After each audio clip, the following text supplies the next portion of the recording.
తిరుపతి జిల్లా రేణిగుంటలో మాజీ మంత్రి గల్లా అరుణకుమారి పుట్టినరోజు వేడుకలు టీడీపీ కార్యాలయంలో ఘనంగా నిర్వహించారు. ముందుగా బాణసంచా పేల్చారు. అనంతరం భారీ కేకును కట్ చేసి సంబరాలు జరుపుకున్నారు. ఈ సందర్భంగా గ్రామ ప్రజలందరూ అరుణకుమారికి పుట్టినరోజు శుభాకాంక్షలు తెలిపారు. ఈ కార్యక్రమంలో బుజ్జి నాయుడు, ఏ మునిరాజా, జయచంద్ర, ఎం బాలాజీ తదితరులు పాల్గొన్నారు. ముందుగా తారకరామారావు ప్రజల తరఫున శ్రీమతి గల్లా అరుణకుమారి గారికి జన్మదిన శుభాకాంక్షలు.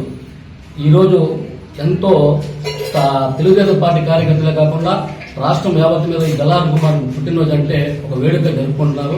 ఎందుకంటే విద్య, వైద్య అనేక రంగాల్లో ఆమె రాణించి ఈరోజు ఎంతో మందికి అవకాశాలు కల్పిస్తూ ఆ యొక్క సంస్థ అనేది దిశ దశ చుట్టూ వ్యాపిస్తూ ఈరోజు కొన్ని వేల మందికి, లక్షల మంది కూడా అవకాశం ఇస్తున్నారు. కాబట్టి అమ్మగారు ఎటువంటి ఇది పరిస్థితుల్లో అయినా కూడా ఈ యొక్క జన్మదిన శుభాకాంక్షలు అనేది ప్రతి ఒక్కరూ తెలుపుతూ ఆమె యొక్క కలకాలం వెలవెల్ల ఆ దేవత తల్లి వెంకటేశ్వర స్వామి ఆశీస్సులు ఉండాలని మనస్ఫూర్తిగా కోరుకుంటూ శుభాకాంక్షలు తెలుపుతుంది.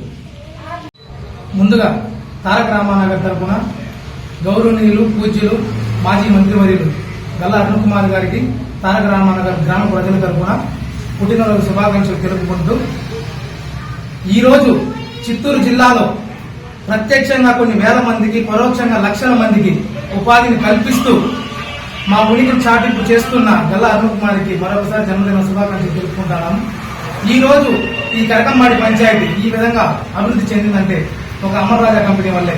ఇదే విధంగా ప్రతి ఒక్క చోట చిత్తూరు కానీ, ఈరోజు తమిళనాడు కానీ, ఇప్పుడు డెవలప్ అయ్యే హైదరాబాద్ కానీ ప్రతి ఒక్క చోట అమర్రాజా వల్ల కొన్ని వేల మంది ఉపాధి పొందుతున్నారు, ఆమె నీళ్ళలో బతుకుతున్నారు. ఇదే విధంగా ప్రతి ఒక్కరికి ప్రత్యక్షంగా, పరోక్షంగా ఇంకా కొన్ని వేల మందికి ఉపాధిని కల్పిస్తూ మాలాంటి యువతకు మార్గదర్శకం చేస్తూ ఉండాలని ప్రతి ఒక్కరి తరఫున, తారక రామానగర్ తరఫున, చిత్తూరు జిల్లా వాసుల తరఫున పేరు పేరున ధన్యవాదాలు తెలుపుకుంటూ మరొకసారి మేడం గారికి జన్మదిన శుభాకాంక్షలు.